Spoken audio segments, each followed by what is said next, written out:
This is the type of thing that is going to literally follow him for the rest of his life because it is a code in basketball that you do not break. It is a code in competitive sports that you do not break. It is not something you get to recover from.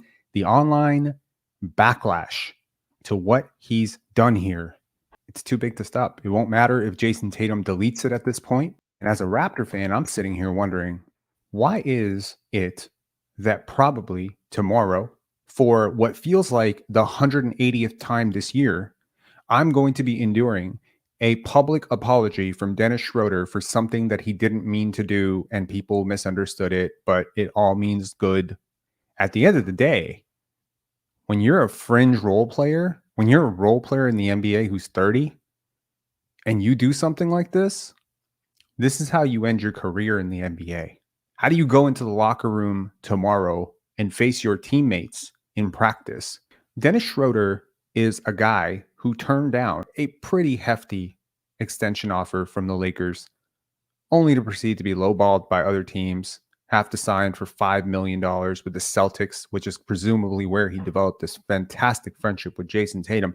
A friendship so fantastic, by the way, that the two had time to laugh after the game, after Dennis's team just lost the 4th straight game to this team.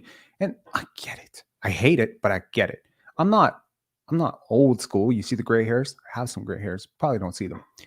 I'm not that old school. I get it. These guys come up together. They're ex-teammates. There's a lot of player mobility. I don't really care. I don't even care that they're kind of joking around and palling around before the game. I don't care if they're talking in between timeouts. Hey, man, Jordan did it. Yeah, he had conversations. Kobe did it. I got to tell you, I was a little bit pissed about what he did to Maxi Kleber this offseason. It made me a little bit apprehensive about the Raptors signing a player who had on a podcast called out a teammate for not joining him on the national team. That kind of annoyed me. It felt like something that should have been handled via a text or a phone call by a person of higher character. You don't air it on a podcast. I had an issue with what he did with Maxi Kleber, and I've had a lot of issues with stuff that he's done in Toronto, man. Stuff that I've noticed that maybe has gone unreported, underreported, definitely. Certainly doesn't help that he has a weekly spot on the Raptors show, the go-to Sportsnet show for the Toronto Raptors with William Liu, the now gone Alex Wong, and Blake Murphy. Certainly doesn't help that they ask him tough questions, and then when he offers completely rambling, incoherent, completely unrelated answers, which seemingly go on forever, I don't think anyone has put me to sleep faster in a 4-minute response than Dennis Schroder.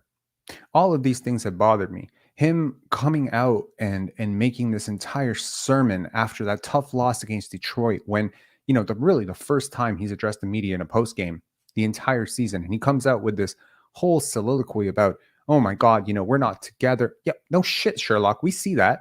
We see you're not together. Why are you telling the media? A team with Pascal Siakam, OG Anunoby, Scotty Barnes, players who are miles better than you. Why is it that Dennis Schroder seems to be the biggest talking point around Raptors media every week?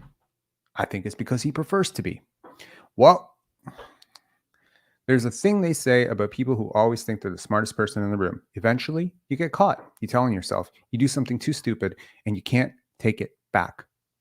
This is something you will never, ever live down. Trust me, man. I lived through the entire Vince Carter era. I remember that. I remember that rumor that Vince Carter leaked plays to the other team. People talk about that to this day. That happened allegedly. I don't believe it happened, but if it did happen, it allegedly happened 18 years ago, and hardly anyone can prove it, that he leaked a play to the opposing team. That is a non-competitive thing in something that people pay a lot of money to believe is very competitive. This is not done. Nobody does this. Look at the backlash already. Just look at it. That's Legion Hoops. Wait till you see how many people saw this. Oh, that's not a mistake. That is 611,000 people. It was 4 hours ago. It is the dead of night. It is 4 a.m. right now. Let me paint out the picture for you. This highly controversial dude who claims that he is a leader, who had the audacity after what he did to Maxi Kleber to come out and lecture the Raptors to not playing together, basically exclude himself from that entire group by suggesting that, well, when I was with Team Germany, this was like this. And when I was in Atlanta, things are like this. Yeah, we're not stupid. We get it. You were part of a successful situation. Now you are in a situation that is unsuccessful. We understand. You're basically implying that you are not the problem, as always. It's never Dennis's fault. Well, this one, you can't hide behind it. You did it. I checked. Jayson Tatum hasn't deleted it. You have the audacity to sign a jersey for the star player on a team that just beat you for the fourth straight time, as your own team falls to 10 games under 500, as your own team falls to 0-10 in the Atlantic Division. And you have the audacity to sign a jersey for that player saying, go get that chip this year. Brody for life. P.S. top 5. I'm assuming that doesn't mean Pascal Siakam top 5 because this would be the most triggering jersey in the history of the world for me. I'm all for sportsmanship. I'm all for shaking hands. Although I can appreciate guys like Scotty Barnes, who, for instance, after the Sixers won against the Raptors, literally walked off the floor without shaking anyone's hand because he was so pissed that he lost.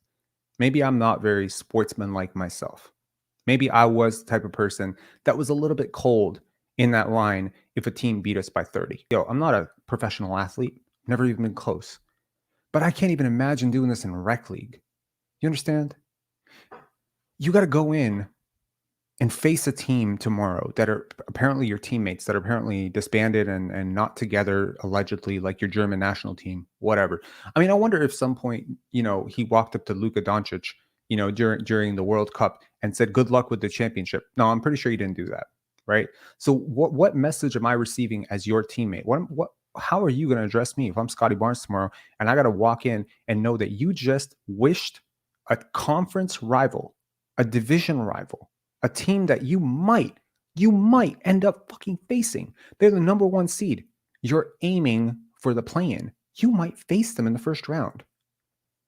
I've seen some really, really beta energy from this team before. Sometimes from some of my favorite players. I got to be honest. It was really disheartening to listen to DeMar DeRozan say, well, if we had LeBron, we could win too. That felt so defeatist. And I wonder if the minute he said it, Masai was like, this guy's done. Because this is embarrassing. I will never forget it. I will never forget it because maybe I grew up wrong. Maybe I grew up with this idea that the sports heroes that I follow want to compete with other sports heroes that I follow. Maybe I grew up with this NBA in which nobody takes shit from anybody, where John Starks will literally rip off Michael Jordan's head. It doesn't matter if he's the best player in the world. He's going to compete against him. I didn't grow up in this buddy NBA, and I hate it. I, for one, personally would like my mid-level exception point guard to shut the fuck up and play basketball. I am tired of this guy becoming a talking point for the media. I'm tired of him being the media. He basically is, isn't he? Isn't he? Come on, be real. He has a host spot on the Go-To Raptors show for the company that owns the fucking team. He is the media at this point. Oh, he cozied up real nice. Apparently, when you're easy to buy, right? When you're easy to buy, when your loyalty is easy to buy, your mind is easy to sell. I just made that up. I don't know if it makes sense. It's 4:40 in the morning. But I got to tell you this. I've been trying to be really fair to Dennis Schroder because I really liked his response to coming off the bench. He didn't bitch too much about it. But how many times do we have to go through this Dennis Schroder apology cycle before it just gets old, before it's just like, fuck off and go somewhere else? How many times? I want to know. How many? Is it 5? Is it 8? Because he's at like 4 right now. He should be at 5 if they called him out for the other thing, but they didn't. Why is it that I have to have an article come out by Michael Grange saying that Dennis Schroder was initially upset about coming off the bench because he was initially promised or initially wanted to lead his own team. Where the hell do you think that came from? Those are Dennis's internal thoughts.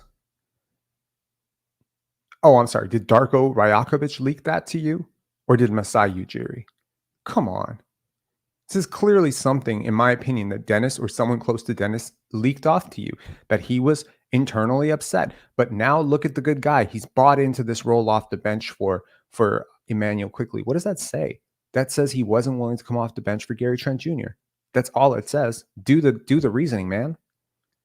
So now I got to deal with an entire, media shitstorm all day on Raptors Twitter about Dennis. Dennis wanted to run his own team, and however irresponsibly Hoop Central presented Michael Grange's article, it was incomplete, as tweets often are, but it was factually true. This does not require that much nuance and reasoning. This is not like the Maxi Kleber situation where you can just talk your way out of this. There is no double meaning. There is no walking back. There is no German explanation. There is nothing. You don't get to walk back from this. You, a player who allegedly is a competitor in a professional sport, wished a rival team in your conference that just swept you in a season series that will likely be the team you face in the first round if you do turn around your stupid ass season right now.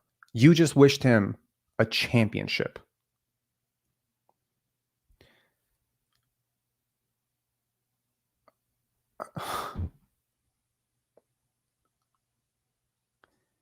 How did he break the code? Are you kidding me?